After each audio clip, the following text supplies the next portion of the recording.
Hello students.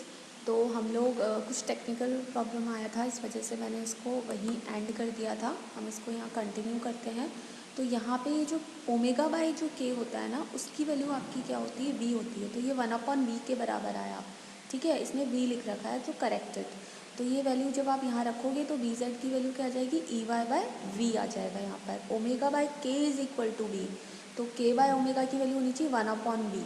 ठीक है, तो ये ई वाई बाय वी आ जाएगा। This is your equation number 19। जैसे हमने यहाँ पे वी जेड की वैल्यू निकाली, इसी तरीके से हम दूसरे कंपोनेंट के लिए कर सकते हैं। अब हम ये कह रहे हैं कि जैसे इलेक्ट्रिक वेक्टर को हमने माना था कि वाई डायरेक्शन में मूव कर रहा है, नहीं, उसका जो y कंपोनेंट है वो x डायरेक्शन में मूव कर रहा है। सिर्फ इसी तरीके से अगर मैं ये मानती हूँ कि जो विद्युत क्षेत्र है उसका z घटक, z कंपोनेंट सिर्फ x डायरेक्शन में अगर मूव कर रहा है, तो आपकी पहले y के लिए आई थी, अब आपकी z के लिए आएगी। x डायरेक्शन में ही मूव कर रहा है तो माइनस के एक्स आपका सेम रहेगा।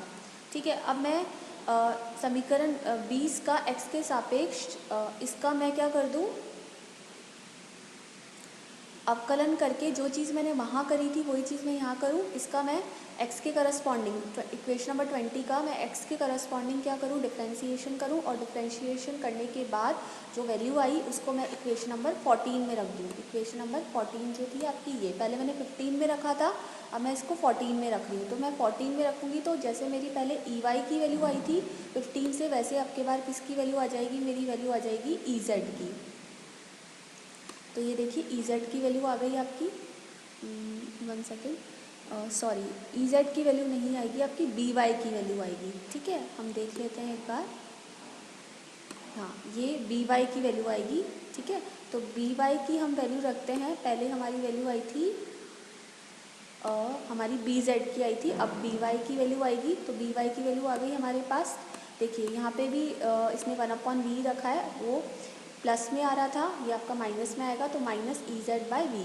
ई तथा बी का अदिश गुणनफल करने पर क्या कर रहे हैं आप, इसका स्केलर प्रोडक्ट कर रहे हैं। ई और बी का, ई डॉट बी का स्केलर प्रोडक्ट करेंगे तो क्या आएगा, E X B X plus E Y B Y plus E Z B Z. 11, 19 और इक्वेशन नंबर 21। इक्वेशन नंबर 11, ये इक्वेशन नंबर 19, ये और इक्वेशन नंबर 21। आप जब इनको रखेंगे ना तो आपका फर्स्ट कंपोनेंट तो ऑटोमेटिकली ज़ीरो हो रहा है, ई एक्स और बी एक्स आ रहा है। जब आप यहाँ पे रखेंगे तो एक कंपोनेंट प्लस में आएगा और एक वैल्यू माइनस में आएगी, दोनों सिमिलर आएगी, तो ये कैंसिल हो जाएगी। तो अल्टीमेटली आपका ये ज़ीरो हो जाएगा। इसको आप खोलेंगे तो ये क्या आएगा, ई बी कॉस पाई आएगा। अगर हम ये मान रहे हैं कि दोनों के बीच में फाई एंगल बन रहा है। अब ये ज़ीरो के बराबर कॉस ज़ीरो कब होता है, जब 90 डिग्री होता है। तो फाई की वैल्यू कितनी है, 90 डिग्री है। तो इससे क्या प्रूव हुआ कि इलेक्ट्रिक वेक्टर और मैग्नेटिक वेक्टर एक दूसरे के क्या है, परपेंडिकुलर होते हैं। विद्युत चुम्बकीय तरंग में विद्युत क्षेत्र सदिश ई, इलेक्ट्रिक वेक्टर ई तथा मैग्नेटिक वेक्टर बी परस्पर लंबवत होते हैं। ये तो हमने प्रूव कर दिया। चुंबकीय क्षेत्र की तीव्रता का परिमाण अगर मुझे निकालना है, इंटेंसिटी अगर मुझे निकालनी है, तो मैं क्या कर दूँ, simply B X square plus B Y square plus B Z square. B X square की वैल्यू 0 है, बी वाई और बी जेड अभी हमने निकाला है, तो आप यहाँ पे उसको सब्सटीट्यूट कर दीजिए। सब्सटीट्यूट करेंगे तो क्या आ जाएगा, ये E Z square plus E Y square. E X square तो आपका 0 है ही, तो सिंपली ई, ठीक है, रूट है, तो ये आपका हो जाएगा ई, और ये बी स्क्वायर बाहर आ जाएगा तो बी। ठीक है, mod of B and mod of E. ठीक है, तो b is directly proportional to e, यानी कि जितना आपका b वेरी करेगा उतने ही प्रोपोर्शन से आपका क्या वेरी करेगा, e वेरी करेगा।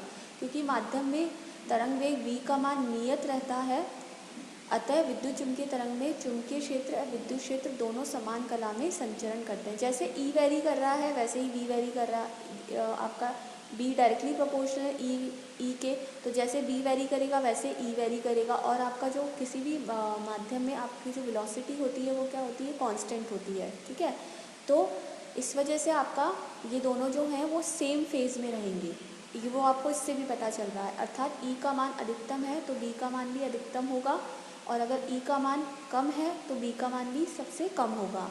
किसी भी स्थिति पर इनका अनुपात नियत रहता है। तो इन दोनों का रेशियो निकालोगे तो क्या आएगा, कांस्टेंट ही आएगा। इसका आपका ये इस तरीके का डायग्राम आता है। तो देखो आप ई और बी वेक्टर सेम तरीके से क्या कर रहे हैं, वाइब्रेट कर रहे हैं। तो this is all about the properties of electromagnetic waves, जो हमारी आज कंप्लीट हो गई हैं। नेक्स्ट लेक्चर में हम लोग कुछ और टॉपिक पढ़ेंगे, और आपका आई थिंक इसमें 2 या 3 और टॉपिक बचे हैं इस यूनिट में, और ये यूनिट आपकी कंप्लीट हो जाएगी। मैंने आपको शुरू में ही बता दिया था कि ये यूनिट काफ़ी छोटी है, so prepare it properly, easy भी है और आपकी स्कोरिंग भी है। So thank you.